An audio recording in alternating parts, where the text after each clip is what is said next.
करती हूँ कि आपने मुझे इस बिल पे बोलने का मौका दिया। अध्यक्ष महोदय, मैं सरकार से पूछना चाहती हूँ, क्या ये सरकार अब योजनाओं के नाम बदलते बदलते देश का इतिहास भी बदलने लगी है? क्या अब नाम बदलना ही सुशासन है? क्या देश की गरीबी, बेरोजगारी, महंगाई से ज्यादा जरूरी हो गया है कि महापुरुषों के नाम बदले? महात्मा गांधी राष्ट्रीय ग्रामीण रोजगार गारंटी योजना, जिसे देश के करोड़ों गरीबों को सम्मान के साथ रोजगार दिया, आज उसके नाम से महात्मा गांधी जी का नाम हटाने की कोशिश ये सरकार कर रही है। सरकार चाहती है नाम बदल दे, पहचान बदल दे। मैं सरकार से पूछना चाहती हूँ, नाम बदलने से क्या इतिहास बदल जाएगा? आपने इंदिरा आवास योजना से इंदिरा गांधी का नाम मिटाया, आपने राजीव गांधी ग्रामीण विद्युतीकरण योजना से राजीव गांधी का नाम मिटाया, आपने संविधान बदलने की साजिश की, आपने संविधान से जुड़े बाबा साहेब अंबेडकर का नाम भी आप एक दिन मिटाने की साजिश करेंगे। लेकिन देख लीजिए, ये देश का युवा चुप नहीं बैठेगा। देश में ऐसा सैलाब आएगा कि आपकी इस सत्ता की मगरूरी को कुछ क्षणों में ही बर्बाद कर देगा।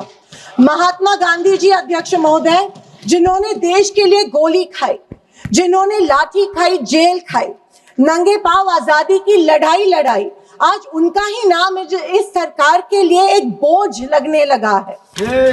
अध्यक्ष महोदय, लेकिन सुन लीजिए, ये देश किसी पार्टी का नहीं है, किसी सरकार का नहीं है, ये देश शहीदों का देश है और शहीदों का नाम सरकारें नहीं मिटा सकती है।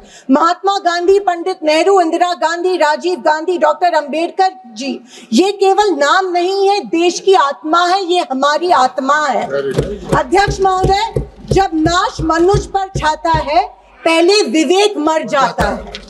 अध्यक्ष महोदय, पीएम मोदी जी ने एक बार इसी सदन में मनरेगा को बदनाम करते हुए इसे गड्ढे खोदने वाली योजना बताया गया था, जिसे आजीविका बनाए रखना और ग्रामीण गरीबी से लड़ने के लिए बनाए गए इस ऐतिहासिक अधिकार आधारित योजना और कानून के महत्व के बारे में इनकी सीमित सोच जो है वो पता चलती है।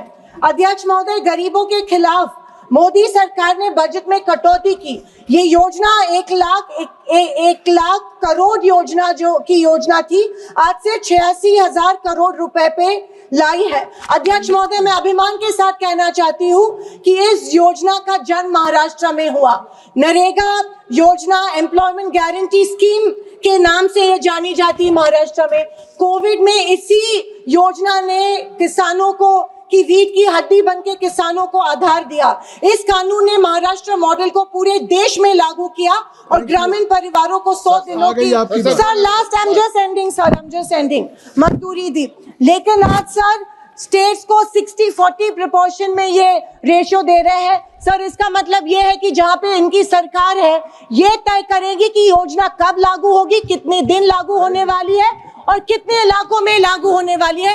और जहाँ पे इनकी सरकार नहीं है, ये जो 40 का हिस्सा है, वो 60 का हिस्सा है, वो सर ये वो इनको नहीं देंगी।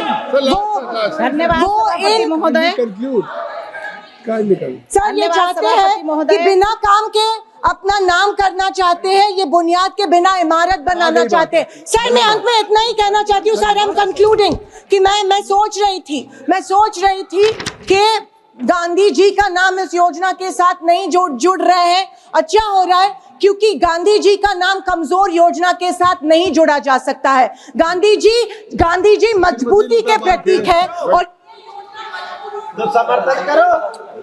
धन्यवाद सभापति महोदय। मैं आज इस पवित्र सदन में केवल एक विधेयक का समर्थन करने के लिए नहीं खड़ी हुई हूँ, बल्कि मैं आज उस ग्रामीण भारत की आवाज बनकर खड़ी हुई हूँ